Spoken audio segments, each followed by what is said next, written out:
if it is true that you are what you eat, as the old adage has it, then what does that make us? As consumers of heavily processed, chemically treated, GMO-infested gunk, we in the modern, developed world have solved the problem of hunger that plagued our forebears since time immemorial by handing our food sovereignty over to a handful of corporate conglomerates. The result of this handover has been the creation of a factory farming system in which genetically engineered crops are doused in glyphosate and livestock are herded into tiny pens where they live their entire lives in fetid squalor, pumped up with antibiotics and growth hormones until they are slaughtered and shipped off to the supermarkets and fast food chains.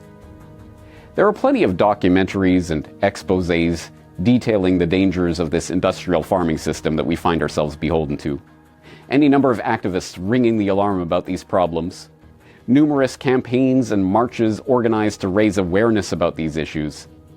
Yet still, nation after nation gets fatter and sicker as traditional diets based on fresh produce sourced from local farmers are displaced by the fast food pink slime sourced from the industrial farms of the big food oligopoly. But, as bad as things may be, they're about to get even worse. As crisis after crisis disrupts the food supply, the solution to these problems has already been prepared.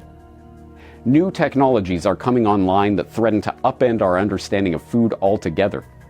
Technologies that could, ultimately, begin altering the human species itself. This is your guide to the future of food. You are watching the Korbett Report.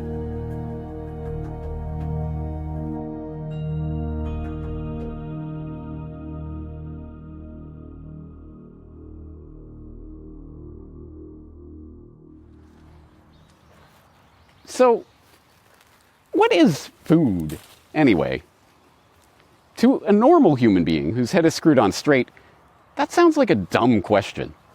Food is fuel for the body, obviously. Oh, sure, we could get fancy about it. Scientists might talk about the caloric content of different foods or measure their macronutrient levels. Sociologists might point to food as the basis of human community, drawing people together into families and tribes and communities to break bread and engage in social relations. Theologians may even discuss the transubstantiation of bread and wine and the communion with God that such sacred acts of consumption make possible. But then there are the would-be world controllers. These Machiavellian schemers would define food in a very different manner. To them, food is a very different thing altogether. To those seeking to rule over nations, food is a weapon. For millennia, attacking armies have known that a city can be conquered by blockading it. Eventually, the besieged city's inhabitants will run out of food and will either starve to death or surrender. The English knew that food was a powerful tool of control. They created the conditions that led to the Irish potato famine, and then stood idly by as millions died or were displaced because, in the memorable words of Charles Trevelyan, who was in charge of the British government's response, the judgment of God sent the calamity to teach the Irish a lesson. That calamity must not be too much mitigated. But the Irish were neither the first nor the last to feel the brunt of the British Empire's indifference to their hunger. Just ask the Bengals about their own famine. The 20th century example of this food as a weapon mindset that immediately springs to mind is the Holodomor, a brazen act of genocide perpetrated by Joseph Stalin's Soviets against the Ukrainians in order to force through his campaign to collectivize agriculture in the USSR and to silence the agrarian peasants who were rebelling against that policy. The ensuing famine killed millions of Ukrainians. But the Holodomor is certainly not the only time that food was weaponized in the previous century. Who can forget arch-globalist Henry Kissinger's National Security Memorandum 200, Implications of Worldwide Population Growth for U.S. Security and Overseas Interests? This now infamous document drafted by Kissinger in December of 1974 and adopted as official policy by President Ford in 1975, argues that since growing populations will have a serious impact on the need for food, food aid to the developing world may need to be tied to mandatory sterilization programs or population reduction quotas. Even the coolly calculating Kissinger was forced to concede that such a scheme would turn food into an instrument of national power.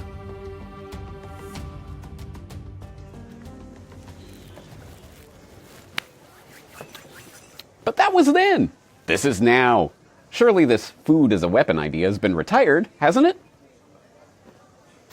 Lest there be any doubt that food is still being weaponized against us in the 21st century, we only have to turn to the latest news headlines to see that this idea is far from a relic of the past.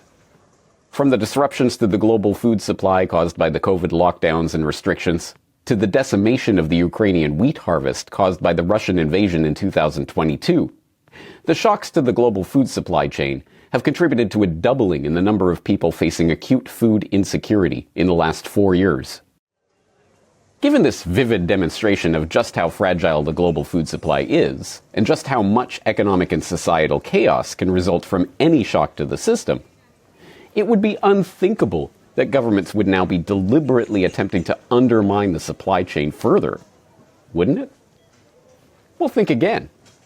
From the Netherlands to Ireland to Poland to Italy to Canada to Argentina to Sri Lanka, governments are cracking down on farmers, forcing them to cull herds, lower production, dump milk, and comply with onerous new operating restrictions in the name of reducing pollution. These governments are not stupid. Like the British, the Soviets, the Americans, and other repressive regimes throughout history, they know that these measures, if played out to their conclusion, will result in widespread hunger and unrest. In fact, we've already seen massive protests against these restrictions in numerous countries, from Germany to Italy to Poland to Spain to Panama to Argentina to Canada. And that's to say nothing of the mass Dutch farmer protests in recent years and Sri Lankans running their president out of the country when it became obvious that the government's green policies and farming restrictions had contributed to the collapse of that nation's economy. And now we find that the food supply itself is under attack. 40,000 pounds of food meant to feed people in a food desert near Maricopa, south of the valley, is completely gone. And tonight, investigators are still trying to figure out what caused the fire. Breaking news out of Pasco County. Crews battling a huge fire at a chicken farm. It's all happening on Cal-Maine Foods along Simpson Farm Lane in Dade City. Firefighters trying to figure out what sparked a fire at a food processing plant on the west side. It happened around 9:30 last night on Merida Street near South Zarzamora. Breaking news in eastern Oregon, where crews are battling a major fire at a potato chip processing plant. Air 12 flew over the scene at Shearer's Foods on Highway 207 in Hermiston. Crews were on the scene of a massive fire at an egg farm earlier this afternoon. The fire broke out at the Hillendale Farms location on Schwartz Road. The Salvation Army says around 100,000 chickens may have died in that fire. A series of mysterious fires, explosions, incidents of arson, and even cyber attacks on food processing facilities across the United States in recent years has prompted law enforcement agencies to warn of a coordinated attack on the food supply. In April 2022, the FBI even issued an official notice to private industry, warning that ransomware attacks against the entire farm-to-table spectrum of the food and agriculture sector occur on a regular basis, and noting that such attacks are disrupting operations, causing financial loss, and negatively impacting the food supply chain. This mysterious attack has taken place at the same time as a massive disruption of the global food supply has left the world one crisis away from disaster. With nitrogen fertilizer shortages fueling food inflation, even as governments around the world crack down on their farmers' use of fertilizers and farming inputs, and with war, drought, and trade disruptions also playing havoc on food production, the global farm-to-fork system's ability to feed the world's population is coming into question. Organic farmers and local agriculture advocates have been warning about the precarious nature of the global just-in-time supply chain and its lack of resilience for decades. But one group didn't just warn about the current crisis, they predicted it in surprising detail. In November of 2015, as you can learn from an official press release on the Cargill website, 65 international policymakers, academics, business and thought leaders gathered at the World Wildlife Fund's headquarters in Washington, D.C. to game out how the world would respond to a future food crisis.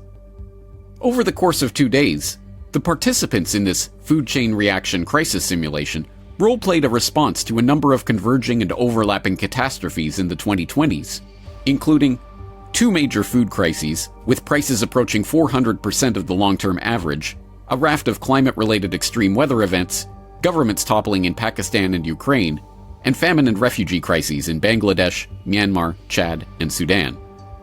The game, which, we are assured, was built over the course of months with maximal realism in mind, went on to envision some very specific scenarios that bear an eerie resemblance to current-day reality, including a steep price spike with looming global food shortages in 2022 that prompted the EU players to impose a tax on meat. Lest the meaning of this exercise be lost on the general public, the World Wildlife Fund went on to spell it out in their after-action report on the simulation. Only by stopping agricultural expansion, augmenting agricultural production, increasing resource use efficiency, and reducing food waste can we provide the food and nourishment we need, while ensuring we are conserving nature for future generations.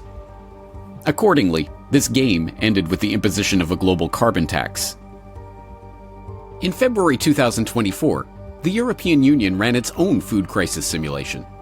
The exercise, which brought 60 EU and government officials together for a 2-day conference in Brussels, envisioned a cascading series of food emergencies unfolding over the next 2 years, from harvest failures and fertilizer shortages to popular uprisings and unrest. The war game ended, predictably enough, with the government bureaucrats calling for more centralization of food reserves and stockpiles in the name of biosecurity, and concluding that diets need to shift toward healthier options and away from meat. This EU crisis simulation and the food chain reaction exercise, combined with a series of government and NGO-sponsored awareness campaigns related to food security, including the Rockefeller Foundation's Reset the Table report calling for further consolidation of the global food supply, and the Chinese government's Clean Your Plate campaign, which aims to bring technocratic management of the economy into every citizen's dining room, throw the current round of mysterious and unexplained attacks on food processors and farmers into stark relief. Together, these campaigns and exercises suggest that the current food crisis is not a naturally occurring event, but a deliberately engineered phenomenon. But if this food crisis is being knowingly engineered, the question is why? What could governments gain by creating food shortages for their own people? The answer is simple. We are witnessing a controlled demolition of the food supply chain, one that is intended to result in the destruction of the current industrial farming system as we know it. But this changeover is not intended to return us to truly sustainable farming, with local, organic farmers producing crops in accordance with age-old agricultural wisdom. Far from it.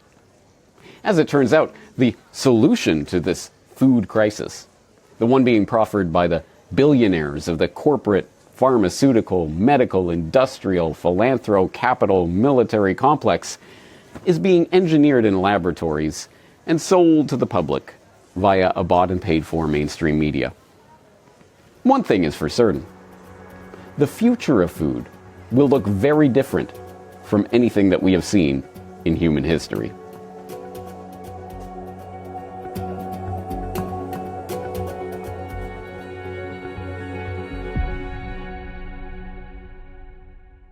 Now, anyone who's been paying attention in recent years will already know the direction that the food industry is heading.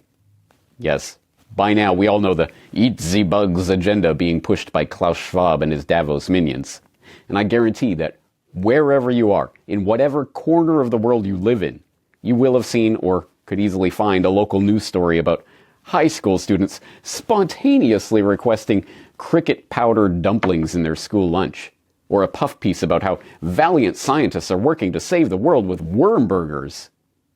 And we all know about the GMO problem, genetically modified organisms making their way into our food supply. We know about the multiple health studies that have proven time and time again the deleterious health effects of GMO consumption. We know about the insane lengths that the GMO giants have gone to suppress bad news about their products, and the insane lengths that the press has gone to assist them in this cover-up. And we know about the additional harms that this technology causes, ruining farmers' lives, contaminating the genome of the planet, and causing associated products like glyphosate to further contaminate the food supply and further endanger our health. But do we know about the next evolution in culinary technology? Now that scientists are playing around with the fundamental building blocks of life, re-engineering organisms at the cellular level, an entire field of biotechnology is opening up that is threatening to fundamentally transform what we think of as food itself.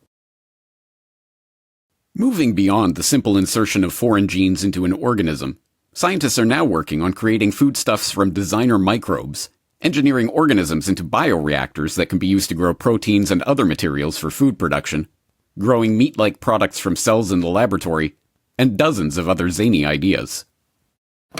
The meat of the future will likely be lab-grown. Compared to our conventional methods of getting meat on the table, lab-grown meat, which debuted in 2013, doesn't involve slaughtering of animals, nor does it require as many environmental resources. Hey smart people, Joe here. I'm about to be one of the first people on Earth to eat real chicken grown entirely in a lab. That's right, we're talking the most futuristic nuggets ever. Nearly 90% of Americans eat meat as a part of their diet. But earlier this year, the Agriculture Department approved production of what's known as cultivated meat, that is chicken grown in a lab. This machine is 3D printing steak. The goal is to create a piece of meat without killing a cow. And this Israeli startup is one of the dozens of companies racing to perfect the process. It turns out that cows aren't necessarily the most efficient way of making beef. After a near-decade-long PR campaign, you've probably heard of Impossible Foods and Beyond Meat, companies that employ the latest techniques in chemical engineering to create plant-based meat substitutes. But there are many more technologies around the corner that threaten to transform our food supply in even more bewildering ways. Scientists are bioengineering spores that can be inserted into crops and livestock, allowing companies to identify and track food products all the way through the food system, from farm to factory to fork. We use microbes as tracking devices. So what we do is we convert data, digital data, into strands of DNA. We insert that little bit of DNA into a microorganism, a probiotic microorganism, to be honest, and then we can sort of apply that organism and sort of have it hitch a ride on any food or agricultural product or really anything through the supply chain. And the reason we use a microbe to do it is because we engineer it to go into a spore. So a dormant state that allows it to be impervious to high temperatures and UV light, sort of protect that DNA barcode through transit. DARPA is doling out multi-million-dollar contracts for researchers to find ways to turn military plastic waste into protein powder for human consumption. What we're trying to do is to use microbes to take plastic and other inedible plant material and turn that into something that's nutritious. The idea is to turn components of plastic into protein and other nutrients like fats and sugars. If that sounds kind of gross to you, well, I don't want to eat plastic either. What we're trying to do is to take that plastic and turn it into something completely different. A company called Amai Proteins is using genetically engineered microbes to create peptides that taste like sugar but are digested like proteins, a process that, the company brags, allows their product to be legally sold as non-GMO, even though, as they openly admit, these microbes are technically genetically engineered. Then we grow the protein, we biomanufacture it using yeast, just like you do in a brewery.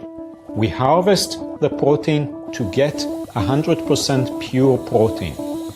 And last, our ProTaste food technology incorporates the protein to replace up to 70% of the sugar without compromising taste. And then there are companies like Indigo Ag, a Boston-based agricultural technology company, and tech companies like EY Global and Microsoft, who are ushering in the new normal of agriculture by, as their thinly disguised corporate PR masquerading as investment news likes to boast, utilizing advanced AI and machine learning techniques to create a revolutionary agronomics platform that boosts farmland sustainability and productivity through next-gen microbiome treatments, digital regenerative content, time series satellite imagery, advanced crop monitoring and data analysis, and grain quality testing. What if you could predict the best crops to grow using the power of data? Recognize crop disease or pests faster. Connect with vendors seamlessly. Doing all this knowing you control your own data. With data captured from each field and connected to predictive analysis, farmers have an unprecedented view of their crops.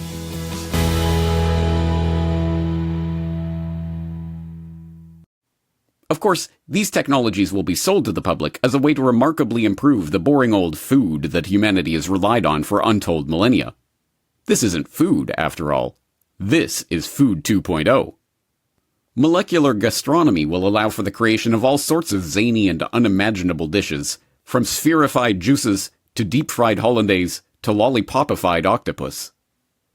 In the nutrigenomical kitchen of the future, the AI systems that plan our meals and assemble our food will be able to precisely tailor our diet to our individual genome, calculating the exact portions of foodstuffs, or lab-grown food substitutes, we need to consume to meet our desired health goals. And who needs a chef? In the future, we'll bring our Star Trekian ideas of the replicator into reality by 3D printing all our food right in our own kitchen.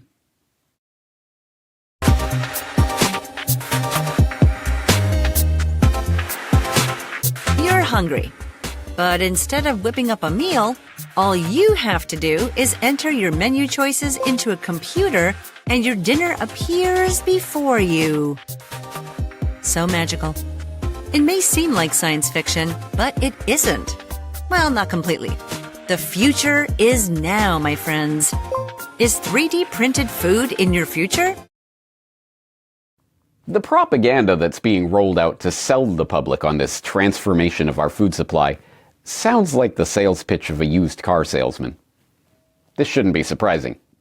For those who know the players who are pushing this Food 2.0 agenda and their real intentions, it's obvious that the enormous and unbelievably hubristic effort to replace natural food with laboratory-made food substitutes is not about helping the poor and starving to achieve food security, but rather to deprive them of the Earth's natural abundance. The end result will be a population dependent on the laboratory-produced food substitutes produced by a handful of corporations and a population at the mercy of the scientists these companies employ. These molecular magicians will, after all, be able to insert all manner of exotic agents into the food supply at any time. But to really understand where this agenda is heading, and how quickly we are likely to get there if it is not opposed, we need look no further than the story of Future Fields. This company and its product has managed to combine the unholy trinity of fake food: GMOs, bugs, and biotech. So today I'm here to talk about the humble fruit fly and how one day it could save your life, and perhaps all of humanity. So science has given us countless medical miracles. Pandemics stopping vaccines, life-saving therapies. But one of the most impactful things that it's given us and given modern medicine is genetic engineering of biological systems. Future Fields, a Canadian biotech company, has notified the Canadian government of its intention to commercialize EntoEngine, a type of fruit fly that has been genetically engineered to express a growth factor isolated from cows. This growth factor, it turns out, is an important component of the lab-grown meat recipe, which has so far required the use of fetal bovine serum, a substance extracted from unborn cattle, to grow the meat cells. But now that the EntoEngine has been created, Future Fields is excited to use these flying bioreactors to produce the growth factor faster and more cheaply than before.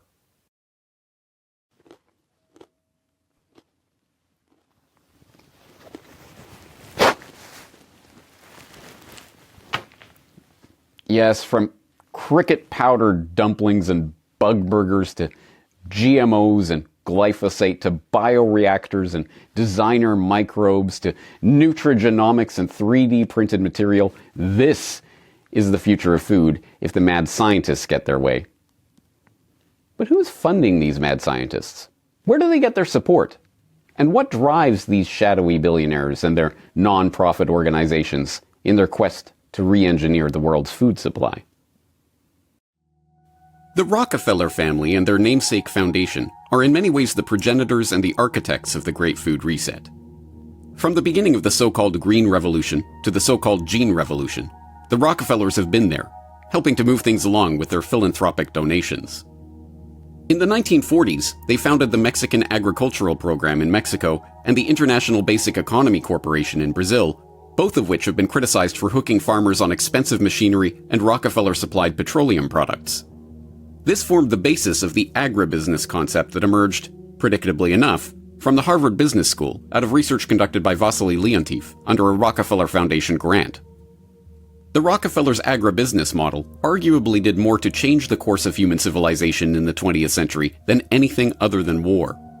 It transformed farming and traditional agriculture into the business-led, input-intensive industrial enterprise that it is today, and led to the creation of the global food supply chain. But the Rockefellers' influence did not end in the 21st century. In 2006, the Rockefeller Foundation co-founded the Alliance for a Green Revolution in Africa, whose stated goal of elevating the single African voice on the world stage is belied by the fact that over 200 organizations have come together to denounce the alliance and its activities, claiming that the group has not only unequivocally failed in its mission, but has actually harmed broader efforts to support African farmers. And in 2020, the Rockefeller Foundation released a report entitled Reset the Table, Meeting the Moment to Transform the U.S. Food System, calling for a further centralization of control over the food supply, including a new integrated nutrition security system. Having explicitly cited the Rockefeller Foundation as one of its main inspirations, it's no surprise that the Bill and Melinda Gates Foundation has emerged to become one of the most important players in the Great Food Reset in recent years. Gates was an important early backer of Impossible Burger and its lab-grown synthetic biology food substitute. He also provided capital to impossible rival Beyond Meat, until Beyond stock began to crumble. Miraculously, the Bill and Melinda Gates Foundation Trust was able to divest itself of its Beyond Meat stock right before the shares tanked in 2019. And, as PleaseStopTheRide.com has pointed out, Gates is also investing millions into hacking your microbiome to re-engineer humans' gut bacteria. Ominously, Bill Gates has also recently become the biggest owner of U.S. farmland, a move that allows him unprecedented control over the future of farming in America. Created in 1961 by executive order, USAID is a U.S. government agency that has participated in subterfuge and counterinsurgency operations in Venezuela, Cuba, Ukraine, and numerous other countries under the guise of providing humanitarian assistance and, of course, food aid. Last year, USAID, in conjunction with Feed the Future, the U.S. government's global hunger and food security initiative, released a working paper titled Systemic Solutions for Climate Change Adaptation and Mitigation. The paper argues that a perfect storm of circumstances in which supply chain issues, regional agricultural and nutrition challenges, the ongoing effects of the COVID-19 pandemic, and regional conflict have combined to form a looming food security crisis. Their proposal for addressing this generated crisis includes linking carbon markets to regenerative agriculture in a move that continues the financialization of nature, using ESG scores as a way to pressure companies into acquiescing to the nebulous and ever-changing demands of the food reset agenda, and, of course, the promotion of insects as sustainable sources of proteins. Throughout the document, USAID's leverage over developing countries is referenced no less than 125 times. Given the Kissingerian food as a weapon mentality that is the very basis of USAID and its mission, the document perfectly represents the kind of Rockefeller-inspired, Gates-funded, USAID-promoted, agribusiness-based neocolonialism that people in Africa and elsewhere have been warning about for decades. This list of Great Food Reset culprits is, of course, incomplete. I haven't even mentioned the participants in the food chain reaction game, or the nitrogen reduction schemes being pushed by national governments around the world, or the Global Crop Diversity Trust and its ominous Svalbard seed vault, or any of a million other relevant players and factors in this grand transformation. But from this admittedly incomplete exploration, we can begin to make a list of the types of players that are behind this push to transform the global food supply, and better understand their methods and motivations. And armed with that knowledge, we can start formulating our own plan for counteracting this agenda.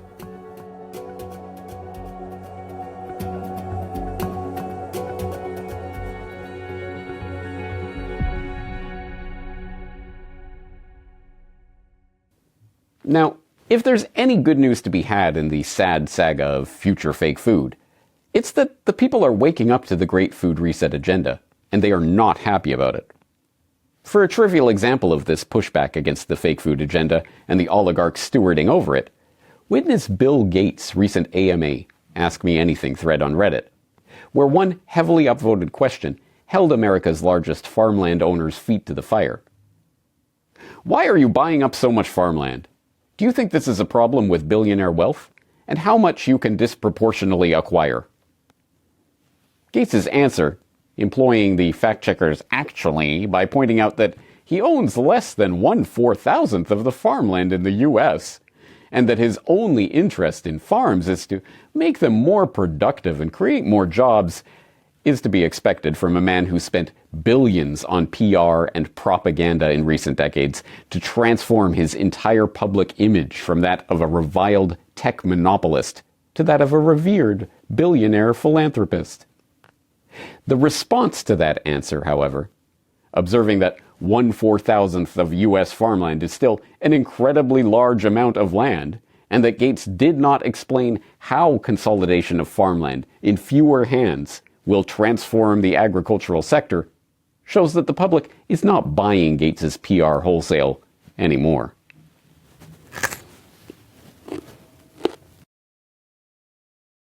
A less trivial example of the pushback against Gates and his ilk is to be found in the open letter to Bill Gates on food, farming, and Africa, published last November and signed by no less than 50 organizations dedicated to food sovereignty, including the Community Alliance for Global Justice, AgriWatch, and the Alliance for Food Sovereignty in Africa. The letter derides Gates' role in creating the very problem of global food shortages that he is ostensibly fixing, accusing him of pushing ineffective but profitable technocratic solutions instead of simpler, less expensive agricultural solutions. There are already many tangible, ongoing proposals and projects that work to boost productivity and food security, from biofertilizer and biopesticide manufacturing facilities to agroecological farmer training programs to experimentation with new water and soil management techniques, low-input farming systems, and pest-deterring plant species. What you are doing here is gaslighting, presenting practical, ongoing farmer-led solutions as somehow fanciful or ridiculous, while presenting your own preferred approaches as pragmatic. Yet it is your preferred high-tech solutions, including genetic engineering, new breeding technologies, and now digital agriculture, that have in fact consistently failed to reduce hunger or increase food access as promised. The pushback against this transformation of the food supply isn't limited to Gates and his eponymous foundation's efforts, however. Resistance against GMO foods, for instance, is massive. In fact, the more the biotech billionaires try to shove their genetically modified monstrosities upon vast swaths of the human population, the more the public is rising up to reject them. In recent months alone, we have seen people rebelling against GMOs in Turkey, Kenya, Nigeria, Mexico, Pakistan, and Indonesia. All of these protests against the Great Food Reset are hopeful signs. They show that the public are not simply going to swallow anything that's put on the plate. But even more important than these examples of protest and pushback are the things that we can do to take the future of food away from the agribusiness conspirators and their bought and paid for politicians and put it back in the hands of the people. It involves getting our hands dirty and getting to work, but that's the way it's always been. And the alternative to this, the working of the land, is, as we've seen, no alternative at all. And in the end, The future of food is ours to decide. Happy planting!